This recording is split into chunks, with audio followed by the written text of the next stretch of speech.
నిన్న జగన్మోహన్ రెడ్డి మీద రాళ్ల దాడి జరిగినటువంటి నేపథ్యంలో ఈ ఘటనపై భిన్న స్వరాలు వినపడుతూ ఉన్నాయి. ఎన్నికల దగ్గర పడుతున్నటువంటి నేపథ్యంలో సింపతి అనేటువంటి అస్త్రం కోసమే వైసీపీ నాయకులు, వైసీపీ కార్యకర్తలు ఇటువంటి డ్రామాలు ఆడుతున్నారు అంటూ కొంతమంది ఆరోపణలు చేస్తూ ఉంటే, లేదు జగన్మోహన్ రెడ్డి మీద కావాలనే దాడి చేయించారు అంటూ మరికొంతమంది కూడా ఆరోపణలు చేస్తున్నటువంటి నేపథ్యంలో ఇంకొంతమంది మాత్రం ఇది ప్రభుత్వ వైఫల్యం వల్ల జరిగినటువంటి దాడి అంటూ చెబుతున్నటువంటి నేపథ్యంలో అసలు దాడికి కారణం ఏంటి అనే అంశానికి సంబంధించి మనతో మాట్లాడేందుకు ప్రముఖ రాజకీయ విశ్లేషకులు రాజేష్ అప్సాని గారు మనతో ఉన్నారు. సార్తో మాట్లాడదాం. రాజేష్ గారు నమస్తే అండి. నిన్న జగన్మోహన్ రెడ్డి గారి మీద రాళ్ల దాడి జరిగినటువంటి నేపథ్యంలో దీని మీద భిన్న స్వరాలు అయితే వినపడుతూ ఉన్నాయి సార్.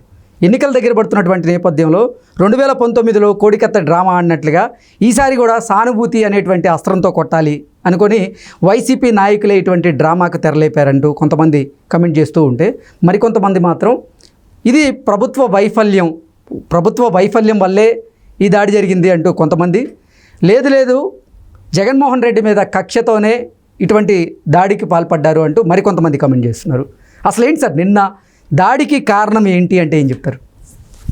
ఇప్పుడు ముందుగా ఆంధ్రప్రదేశ్ రాష్ట్ర ముఖ్యమంత్రి 5 కోట్ల మంది ప్రజలు తమ పాలకుడుగా ఎంపిక చేసుకున్న జగన్మోహన్ రెడ్డి గారు, ఆయన మీద దాడి జరగటం అనేది ఆక్షేపణీయం, అవాంఛనీయం, దురదృష్టకరం. ఆ గాడిలో చిన్నదా పెద్దదా అనేది ఇర్రెలవెంట్. ఆయనకి గాయం కావటం అనేది కూడా శ్రేయస్కరమైన వ్యవహారం కాదు.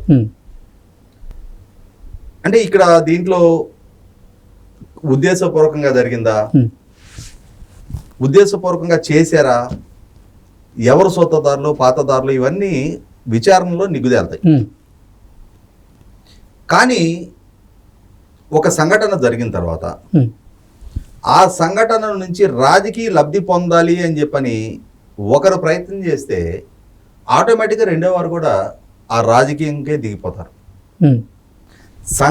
సంఘటనకి పరిమితం చేసి దాన్ని విచారణ సంస్థలకు అప్పచెప్పి పారదర్శకంగా దాంట్లో ఉన్న అసలు సిస్సుల మర్మాన్ని కూపీలాగితే దోషులు బయటపడతారు. కానీ ఇక్కడ విచారణ జరిపించాలి, దోషులు ఎవరో నిగుదేల్చాలనే దానికన్నా కూడా ఎంత వేడివేడిగా దీని నుంచి రాజకీయంగా లబ్ధి పొందేద్దామా అని చెప్పని అత్యుత్సాహ ప్రదర్శన అధికార పార్టీ వైపు నుంచి జరుగుతున్న నేపథ్యంలో అదే స్థాయిలో ప్రతిపక్షాలు కూడా స్పందిస్తాయి. జగన్మోహన్ రెడ్డి గారు ఈ రాష్ట్ర ముఖ్యమంత్రి, వారు ఖచ్చితంగా పాటించి తీరవలసిన కొన్ని భద్రతాపరమైన ప్రోటోకాల్స్ ఉంటాయి. అదే సందర్భంలో వారి భద్రతకు సంబంధించి తీసుకోవాల్సిన చాలా జాగ్రత్తలు ఉంటాయి. అటువంటి సందర్భంలో ఈ మధ్యకాలంలో మనం చూస్తూ ఉన్నాం, చాలా బహిరంగ సభల్లో జగన్మోహన్ రెడ్డి గారు పాల్గొన్న సందర్భంగా మేమంతా సిద్ధం అని సభలు జరుగుతున్నాయి. ఆ జరుగుతున్న సందర్భంగా వారు ప్రసంగిస్తున్న డయాస్కి అటాచ్డ్గా ప్రజల్లోకి వెళ్ళటం కోసం ర్యాంప్ ఏర్పాటు చేస్తారు. మీరు గమనించే ఉండొచ్చు, ఈ మధ్య జగన్మోహన్ రెడ్డి గారు తన ప్రసంగం పూర్తయిన తర్వాత ప్రజలను అప్పీల్ చేస్తూ సమయం 6 గంటలు అయిపోయింది, చీకట పడుతుంది కాబట్టి నా భద్రతా సిబ్బంది ఈ టైంలో ర్యాంప్ వాక్ చేయటం శ్రేయస్కరం కాదు అని చెప్పని నన్ను వారిస్తున్నారు, కాబట్టి నేను ర్యాంప్ వాక్ చేయలేకపోతున్నా, మీకు సన్నిహితంగా రాలేకపోతున్నా, మీరు అన్నిదా భావించకండి అని చెప్పని జగన్మోహన్ రెడ్డి గారే స్వయంగా పలుమార్లు చెప్పారు, ప్రజలకి అప్పీల్ చేస్తా ఉన్నారు. అంటే ఇక్కడ ఏంటి అర్థం, 6 o'clock తర్వాత ప్రజల్లో మమేకం అవడానికి వీల్లేదు అని ఆయనకు భద్రతాపరమైన రెస్ట్రిక్షన్స్ వాళ్ళ సిబ్బందే పెట్టారని ఆయనే స్వయంగా ప్రకటించారు. ఆయన వైసీపీ పార్టీ అధ్యక్షుడే కాదు, ఈ రాష్ట్రానికి ముఖ్యమంత్రి హోదాలో వారి నుంచి ఒక మాట వస్తే దాన్ని టేక్ ఇట్ గ్రాంటెడ్ గా ప్రజలు భావిస్తారు. మరి అదే జగన్మోహన్ రెడ్డి గారు మరి నిన్న రాత్రిపూట ఓపెన్ టాప్ బస్ మీద ఎలా పర్యటించారు అంటే, ఈవినింగ్ 6 o'clock ర్యాంప్ వాక్ చేయొద్దన్న భద్రతా సిబ్బంది మరి నిన్న ఆయన్ని రాత్రిపూట ఓపెన్ టాప్ బస్ మీద రోడ్ షోకి ఎలా అనుమతించారు? అంటే భద్రతా సిబ్బంది తప్పు చేశారా? భద్రతా సిబ్బంది హెచ్చరించిన జగన్మోహన్ రెడ్డి గారు దాన్ని పాటించలేదా? మొట్టమొదట ఇక్కడ జగన్మోహన్ రెడ్డి గారే స్వయంగా బహిరంగ సభల్లో ప్రస్తావించిన భద్రతాపరమైన కట్టుబాటుని ఉల్లంఘించినట్టే. ఉల్లంఘించి స్పష్టమవుతుంది కదా. రాత్రిపూట ఓపెన్ టాప్ బస్ మీద ఆయన ప్రయాణించారు కదా. ప్రయాణించిన సందర్భంగా కరెంట్ ఎందుకు పోయింది? ఎగ్జాక్ట్లీ. ఇవాళ ముఖ్యమంత్రి గారు పర్యటిస్తున్నారు. కోడ్ ఆఫ్ కండక్ట్ అమల్లోకి వచ్చి ఉండొచ్చు, ఆయన రాజకీయ పార్టీ అధ్యక్షుడు అయితే అయి ఉండొచ్చు, కానీ వారు ప్రస్తుతం ఈ రాష్ట్రానికి ముఖ్యమంత్రిగా కొనసాగుతూ ఉన్నారు. Even though code of conduct అమల్లో ఉన్న ఆయనే ఈ రాష్ట్రానికి ముఖ్యమంత్రి. వారు పర్యటిస్తున్న సందర్భంగా ఖచ్చితంగా భద్రతాపరమైన ప్రమాణాలు పాటించాల్సిన పరిస్థితుల్లో కరెంటు ఎందుకు పోయింది? ఎవరైనా ఆదేశిస్తే పోయిందా? సాంకేతికపరమైన సమస్య ఏదైనా తలెత్తి కరెంటు పోయిందా? అది వివరణ ప్రజలకు తెలియాల్సిన అవసరం ఉంది. సరే, సాంకేతికపరమైన సమస్య అనుకుందాం, ఎవరో ఆదేశించి కుట్ర పని చేసింది కాదు, లేదు కుట్ర పన్నే చేశారనుకుందాం. ఒకసారి కరెంట్ అంటూ పోయింది కదా, పోగానే భద్రతా సిబ్బంది అయితే 2 పనులు చేసి ఉండాల్సింది. ఒకటి, కరెంటు లేని ప్రాంతాల్లో మీరు ఓపెన్ టాప్ బస్ మీద ప్రయాణం చేయడం శ్రేయస్కరంగా సార్, మీరు బుల్లెట్ ప్రూఫ్ బస్సులోకి వెళ్ళిపోవాలి అని చెప్పని జగన్మోహన్ రెడ్డి గారిని కిందకి పంపించేయాలి. లేదు అని అంటే ఆయన చుట్టూ వీళ్ళు రక్షణ వలయంగా నిలబడి ఫోకస్ లైట్స్ అన్న ట్రాన్స్పరెంట్ బుల్లెట్ ప్రూఫ్ షీట్స్ తోటి గార్డు చేయాలి ఆయన్ని. అదో ఇదో చేసి ఉండాల్సింది. చేశారా? లేదు. ఎందుకు చేయలేదు? ఈ మధ్యకాలంలోనే జగన్మోహన్ రెడ్డి గారు ఎస్పీజీ పేరట ఒక స్పెషల్ ప్రొటెక్షన్ గ్రూప్ సెక్యూరిటీని ఏర్పాటు చేస్తున్నారు. ఆయన స్పెషల్ ప్రొటెక్షన్ గార్డ్స్ అని చెప్పని వారికి, వారి బంధువులకి, విదేశాల్లో ఉంటున్న వారి కుమార్తెలకు కూడా వర్తించేటట్టుగా ఒక 400 మంది సిబ్బందిని నియామకం చేసుకున్నారు. దానికి ఒక జీవో తీసుకొచ్చి ఒక విభాగాన్ని ఏర్పాటు చేసి, మరి ఏమైపోయారు ఆ సిబ్బంది అందరూ? ఆ కట్టుదిట్టమైన భద్రతా చర్యలు ఎందుకు తీసుకోవాలా? అదే సందర్భంలో జగన్మోహన్ రెడ్డి గారి మీద రాళ్ల దాడి జరిగింది. ఇమ్మీడియట్గా ఎటువైపు నుంచి ఆ దాడి జరిగింది? ఎంత దూరం నుంచి జరిగింది? అంటే ఒక బిల్డింగ్ మీద నుంచా, లేదు ఈ హాజరైన ప్రజల్లో నుంచి చేశారా, ప్రజల్లో నుంచి పైన ఉన్న ముఖ్యమంత్రి గారి మీద చేశారా, ఎక్కడి నుంచి చేశారనేది ఐడెంటిఫై చేసి, లేదు ఆ పక్కన ఉన్న బిల్డింగ్ మీద నుంచి చేశారు అందాం. ఏదో వివేకానంద స్కూల్ ఉంది, ఆ స్కూలు 4వ ఫ్లోర్లో కిటికీ తీసుంది, 2వ ఫ్లోర్లో కిటికీ తీసుంది అని చెప్పని ట్రోల్ చేస్తా ఉన్నారు. ఆ కిటికీలోంచి కొట్టారు అని చెప్పని. మరి అక్కడికి అంటే వాసన పసిగట్టగలిగే డాగ్స్ వాటిని నన్ను పంపించి ఆ డాగ్ స్క్వాడ్ మరి ఎవరక్కడ నిలబడ్డారు, వాళ్ళు ఎటువైపు వెళ్ళారు, దాన్ని కూపిలాగే ప్రయత్నాన్ని చేశారా? చేయాలి కదా. అవును, విచారణ సిబ్బంది దాన్ని కూపిలాగే ప్రయత్నం జరగాలి కదా. గతంలో చంద్రబాబు నాయుడు గారు ముఖ్యమంత్రిగా ఉన్న రోజున జగన్మోహన్ రెడ్డి గారి మీద విశాఖపట్నం ఎయిర్పోర్ట్లో కోడికత్తి సంఘటన జరిగింది. వివేకానంద రెడ్డి గారి హత్య జరిగినాయి. ఈ 2 సందర్భాల్లో చంద్రబాబు నాయుడు గారు ముఖ్యమంత్రిగా ఉన్నారు. ఆయన ముఖ్యమంత్రిగా ఉన్నారు కాబట్టి ఆయనదే బాధ్యత అని చెప్పని జగన్మోహన్ రెడ్డి గారు నానా యాగి చేశారు. ఆయన పార్టీ, వాళ్ళ సొంత మీడియా నానా రచ్చ చేశారు. ఇవాళ జగన్మోహన్ రెడ్డి గారే ముఖ్యమంత్రి కదా, ఆయనకే భద్రత కల్పించుకోలేని పరిస్థితులు ఉత్పన్నం అవుతుంటే రాష్ట్రానికి ఏం భద్రత కల్పిస్తారు? జగన్మోహన్ రెడ్డి గారి మీద ఈ పర్యటనల్లో దాడి జరగడానికి ఆస్కారం ఉంది అని చెప్పని ఇంటెలిజెన్స్ విభాగం కనిపెట్టలేకపోయిందా? ఇది ఇంటెలిజెన్స్ వైఫల్యం కాదా? ఆ ఇంటెలిజెన్స్ విభాగాధిపతిగా ఉన్న సీతారామంజనేయులు గారిని ఒక్క క్షణమైనా సరే ఆ పదవిలో ఉండనివ్వచ్చా? ఎందుకని ఇమ్మీడియట్గా ఆయన శాక్ చేయలే?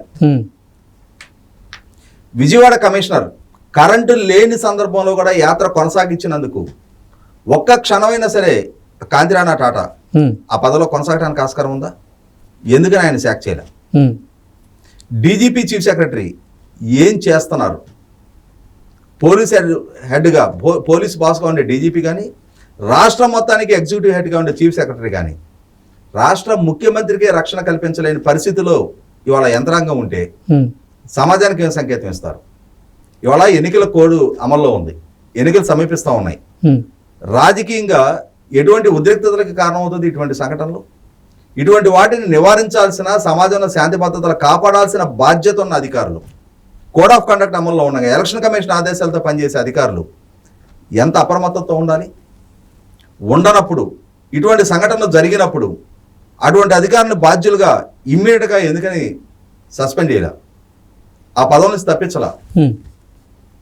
ఇప్పటికే చర్యలు జరిగిపోయి ఉండాల్సింది. రాష్ట్ర ముఖ్యమంత్రి మీద దాడి జరిగితే ఎందుకని అధికారుల మీద బాధ్యులను చేసి వాళ్ళని ఆ పదవి నుంచి తప్పిలా? ఇక్కడ సాక్షి మీడియాను కూడా మనం ప్రస్తావించుకొని తీరాల్సిన అవసరం ఉంది.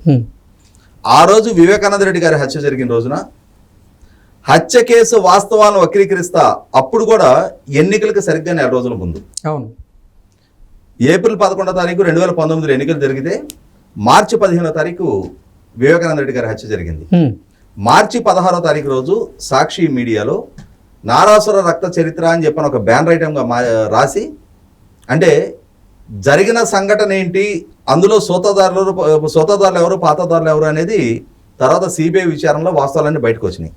కానీ ఆ వాస్తవాలను వక్రీకరిస్తా రాజకీయంగా ప్రత్యర్థులు కాబట్టి, జగన్మోహన్ రెడ్డి గారికి ప్రత్యర్థి కాబట్టి చంద్రబాబు నాయుడు గారు ఆయనకి ఆ కేసును పులివి దాన్ని ఎన్నికల్లో ఒక ప్రచారాస్త్రంగా మలిచి దాని ద్వారా సానుభూతి రప్పించుకొని ఓట్లు దండుకున్న జగన్మోహన్ రెడ్డి గారు, సాక్షి మీడియా దానికి తోడ్పడిన నేపథ్యంలో ఇప్పుడు కూడా మరొకసారి ఈరోజు సాక్షి చూసిన జగన్మోహన్ రెడ్డి గారి మీద హత్యాయత్నం జరిగింది, పదునైన వస్తువుతో దాడి చేశారు. ఏం వస్తువు అది? ఇప్పటికీ పోలీస్ డిపార్ట్మెంట్ కానీ ముఖ్యమంత్రి గారు కానీ నా మీద ఈ వస్తువుతో దాడి చేశారని నన్ను చూపించారా? లేదు. కానీ సాక్షి పదునైన వస్తువుతో అని ఎట్లా మెన్షన్ చేస్తుంది? చంద్రబాబు నాయుడు గారు, లోకేష్ గారు ప్రోద్బలంతో ఇది జరిగింది అని చెప్పిన సాక్షిలో కథనాలు ఎట్లా రాస్తున్నారు? అంటే అంత వేగంగా సంఘటన జరగగానే అంటే కన్సర్న్ డిపార్ట్మెంట్స్ విచారణ జరిపి ఎవరు బాధ్యులై ఉండొచ్చు అని చెప్పని కనీస మాత్రపు ఆధారాలు కూడా సేకరించముందే ఈ రాజకీయపు బురద జల్లుడు కార్యక్రమానికి వీళ్ళు ఒడిగట్టారు అని అంటే ఖచ్చితంగా దీన్ని రాజకీయంగా ఎన్నికల్లో ఒక ప్రచారాస్త్రంగా మలుచుకునే ప్రయత్నం కదా. అంటే ఒక సంఘటన జరిగితే ఆ సంఘటన నుంచి వాస్తవాలు వెలికి రాకముందే దురుద్దేశపూర్వకంగా దాని నుంచి రాజకీయ లబ్ధి పొందే లక్ష్యంతో ఇటువంటి ప్రయత్నాలు జరుగుతున్నప్పుడు ఎలక్షన్ కమిషన్ ఏం చేస్తుంది? సార్, అసలు ఈ సంఘటన జరగలేదు, జరిగేలా వ్యూహాన్ని రచించి జరిపించారు అంటూ కూడా కొన్ని ఆరోపణలు అయితే వస్తున్నాయి. దాని మీద మీ అభిప్రాయం ఏంటి సార్? నేను చెప్తుంది అదే. ఇప్పుడు ఇవాళ ముఖ్యమంత్రి జగన్మోహన్ రెడ్డి గారు ఈ రాష్ట్రానికి సంబంధించిన సర్వం సహా అధికారి, ఆయన ప్రజలు ఎన్నుకున్న పాలకుడు, ఆయన భద్రత గురించి పటిష్ట భద్రతా చర్యలు తీసుకోవాల్సిన బాధ్యత ఆయన కింద పనిచేస్తున్న అధికారులది. వాటికి ఉల్లంఘన జరిగింది అని అంటే ఆయన ఎంపిక చేసుకున్న బృందం లోపం, ఆ బృందం మీద చర్యలు తీసుకున్నారా తీసుకోలేదా, తీసుకోకుండా రాజకీయంగా ప్రత్యర్థుల మీద ఆరోపణలు ఎందుకు చేస్తున్నారు? ఇక్కడ మీ అడ్మినిస్ట్రేటివ్ ఫెయిల్యూర్, మీ పరిపాలనా వైఫల్యం, మీ వైఫల్యానికి ఎవరిని బాధ్యులుగా చిత్రీకరించే ప్రయత్నం చేస్తున్నారు? సమాజంలో రాజకీయ పక్షాల మధ్య వైరుధ్యాలు, విద్వేషాలు సృష్టించే ప్రయత్నం ఎందుకు చేస్తున్నారు? ఇది ఎలక్షన్ పీపుల్స్ రిప్రజెంటేషన్ యాక్ట్లో 123 సెక్షన్లో 5 అనుకుంటా clause, enmity between religion and caste అని ఉంటుంది. అలాగే enmity between different sections of society, దానికి బాధ్యులుగా వైసీపీ పార్టీ ప్రవర్తిస్తున్నప్పుడు, ఎందుకంటే అసలు బాధ్యులు ఎవరో విచారణ సంస్థ ఇప్పుడు నిగుదేల్చలా. ఆ రోజు చంద్రబాబు నాయుడు గారికి పులిపారు, కానీ అసలు సూత్రధారులు మీ కుటుంబ సభ్యులే అని చెప్పని సిబిఐ నిర్ధారణ చేసింది. అంటే మీ కుటుంబం చేసిన నేరాన్ని చంద్రబాబు నాయుడు గారికి ఆపాదించి దాని ద్వారా ఓట్ల రూపంలో రద్దు పొందారు ఆ రోజున. ఈ రోజు బాధ్యులు ఎవరో తేల్లా, కానీ మీరు చంద్రబాబు నాయుడు గారికి పులిమేస్తున్నారు, ప్రచారం చేస్తున్నారు, విమర్శలు ఎక్కువ పెడతా ఉన్నారు, ఇష్టారీతిన ట్రోల్ చేస్తా ఉన్నారు. అంటే దీని నుంచి కూడా లబ్ధి పొందే ప్రయత్నం జరుగుతుంది. ఖచ్చితంగా దీన్ని కట్టడి చేయాల్సిన బాధ్యత మీకు. ఒక హ్యాబిచువల్ అఫెండర్గా మారిపోయినారు మీరు. ఆ రోజు ఇదే విధమైన దుష్ప్రచారానికి పాల్పడ్డారు. సాక్షి పేపర్ అనేది, మీ కుటుంబ యాజమాన్యంలో ఉన్న పేపర్ అనేది ఒక న్యూస్ పేపర్ కన్నా కూడా సమాజంలో విద్వేషాలు పెంచి పోషిస్తున్న పత్రికగా ఇవాళ చలమనవుతుంది. వాస్తవాన్ని వక్రీకరించి ప్రచారం చేస్తున్నారు, ప్రచారణ చేస్తున్నారు. ఇటువంటి నేపథ్యంలో ఎలక్షన్ కమిషను సాక్షిని కట్టడి చేయాలి, ఆ యాజమాన్యాన్ని కట్టడి చేయాలి. ఎవరు యాజమాన్యం? జగన్మోహన్ రెడ్డి గారి సతీమణి, ఆమెని కట్టడి చేసి తీరాల్సిన అవసరం ఉంది ఇక్కడ. అంటే ఒక సంఘటన అది ఆర్కెస్ట్రేటెడా నిజంగా జరిగిందో నిగుదేళ్ళ. కానీ మీరు దాని నుంచి దుష్ప్రచారం మొదలు పెట్టేస్తున్నారు. వాస్తవాలు వెలుగులోకి రాకముందే 100% ఇది రాజకీయ ఎజెండాతో జరుగుతుంది అనేది ప్రజలకు ఒక స్పష్టత వచ్చేస్తుంది. ఎందుకంటే మీరే రాజకీయం చేస్తున్నారు, మీరు బురద జల్లుడు మొదలు పెడుతున్నారు. ప్రతిపక్షాలు బాధ్యతాయుతంగానే ఉన్నాయి, ప్రతిపక్ష నాయకుడు బాధ్యతాయుతంగా ఖండిస్తున్నాడు. కానీ మీ వైఖరి, మీ ట్రాక్ రికార్డు, కోడికత్తి సంఘటనలో విచారణకు సహకరించని మీ నైజం, 5 సంవత్సరాలుగా బాధితుడిగా కోర్టుకొచ్చి సాక్ష్యం చెప్పని మీ వైఖరి, వ్యవస్థలకి మీరు గౌరవం ఇవ్వని తీరు 100% మీ నైజాన్ని వాళ్ళ సమాజం ముందు ఎక్స్పోజ్ చేస్తూ ఉంది. ఇటువంటి సందర్భంలో ఆ రోజున చంద్రబాబు నాయుడు గారి ప్రభుత్వ హయాంలో ఆంధ్రప్రదేశ్ పోలీసు నమ్మను అని చెప్పని కోడికత్తి సంఘటన మీద కేంద్ర దర్యాప్తు సంస్థ విచారణ జరపాలి అని చెప్పని ఎన్ఐఏతో దర్యాప్తు చేయించుకున్నారు. అలాగే వివేకానంద రెడ్డి గారి హత్య కేసు సిబిఐ విచారణ జరగాలి అని డిమాండ్ చేశారు. ఈ రోజు సగటు ఆంధ్రప్రదేశ్ పౌరుడిగా నేను కూడా డిమాండ్ చేస్తున్నా. ఇన్ని భద్రతా ఉల్లంఘనకు కారణమైన ఈ సంఘటన నేపథ్యంలో అదే పోలీస్ డిపార్ట్మెంట్ చేత విచారణ జరిపించడం హేతుబద్ధత కాదు, వాంఛనీయం కాదు. 100% తక్షణం సిబిఐ విచారణ జరగాలి. అసలు సూత్రధారులు ఎవరు, పాత్రధారులు ఎవరు, ఈ దాడికి పాల్పడింది ఎవరు, వాళ్ళ మోటివ్ ఏంటి, దీని నుంచి రాజకీయ లబ్ధికి ఎందుకు ప్రయత్నం చేస్తున్నారు అనే అన్ని అంశాలని నిక్కచ్చిగా పాలు నీళ్ళలాగా ప్రజల ముందుకు తీసుకురావాల్సిన బాధ్యత ఉంది. ఖచ్చితంగా ఎన్నికలకు ముందు విద్వేషాలు పెంచే లక్ష్యంతో ఎవరు చేసినా వారిని ఇదే ఎన్నికల ముందు ప్రజాక్షేత్రంలో చట్టపరంగా దోషులుగా నిలబెట్టి తీరాల్సిన అవసరం ఉంది. ఓకే సార్, ఇదే మేమంతా సిద్ధం బస్సు యాత్ర అనంతపురం జిల్లాలో ఎంటర్ అవగానే అప్పటికే గుర్తు తెలియని కొంతమంది దుండగులు జగన్మోహన్ రెడ్డి మీద చెప్పు విసిరేందుకు ప్రయత్నాలు చేశారు. అయినా సరే భద్రతా సిబ్బంది నిర్లక్ష్యంగా వ్యవహరించారు కాబట్టే నిన్న రాళ్ళ దాడి జరిగింది అనేటువంటి ఊహాగానాలు కూడా తెర మీదకి వస్తూ ఉన్నాయి. మనం ఒకసారి పరిశీలన చేస్తే నిజంగానే అక్కడ అనంతపురంలో చెప్పుతో దాడి చేసేందుకు ప్రయత్నం చేశారు. దాని నుంచి జగన్మోహన్ రెడ్డి గారు తప్పించుకున్నారు. అంటే జగన్మోహన్ రెడ్డికి కూసింత దూరంలో పడిన నేపథ్యంలో అక్కడ చెప్పు దాడి జరగకుండా తప్పించుకున్నారు. కానీ నిన్న ఆ సంఘటన జరిగినప్పటికీ కూడా ఎందుకు భద్రతా సిబ్బంది అలర్ట్గా లేరు అనేటువంటి ప్రశ్నలు అయితే ఉత్పన్నమవుతూ ఉన్నాయి. ఇక్కడ గమనించుకోవాల్సింది ఏంటి అంటే, అనంతపూర్ జిల్లాలో జగన్మోహన్ రెడ్డి గారి మీద చెప్పుదాడి సంఘటనే మొదలు కాదు. చంద్రబాబు నాయుడు గారు అమరావతి పర్యటన ఇస్తున్న సందర్భంగా ఆయన మీద రాళ్లు చెప్పులతో దాడి జరిగింది.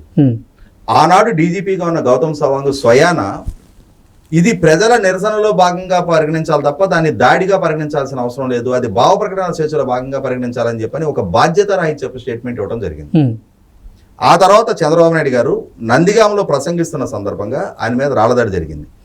ఒక ఎన్ఎస్జీ కమాండో తలకు రక్తపు గాయం అవడం జరిగింది.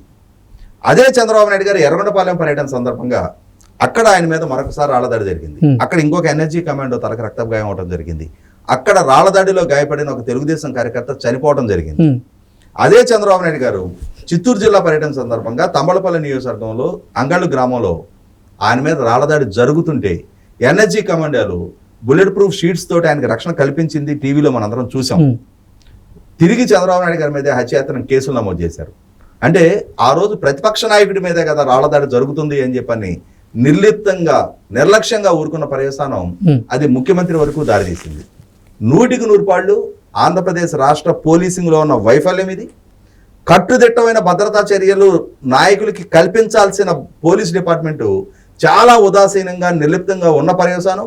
ఒక్క క్షణం కూడా ఇన్ఛార్జ్ డీజీపీగా ఉన్న కసిరెడ్డి రాజేంద్రనాథ్ రెడ్డి గారిని కానీ, ఆ ఇంటెలిజెన్స్ చీఫ్గా ఉన్న సీతారామరాజు గారిని కానీ, కన్సర్న్ అధికారులను ఎవరిని కూడా ఆ పదవుల్లో ఉండనివ్వడానికి వీల్లేదు. ఇవాళ వాళ్ళకి ఆ యూనిఫామ్కి వాళ్ళు తీసుకుంటున్న జీతానికి న్యాయం చేయలేని స్థితిలో ఉన్నటువంటి అధికారులు ఈ సమాజానికి అవసరం లేదు. Okay sir, thank you so much.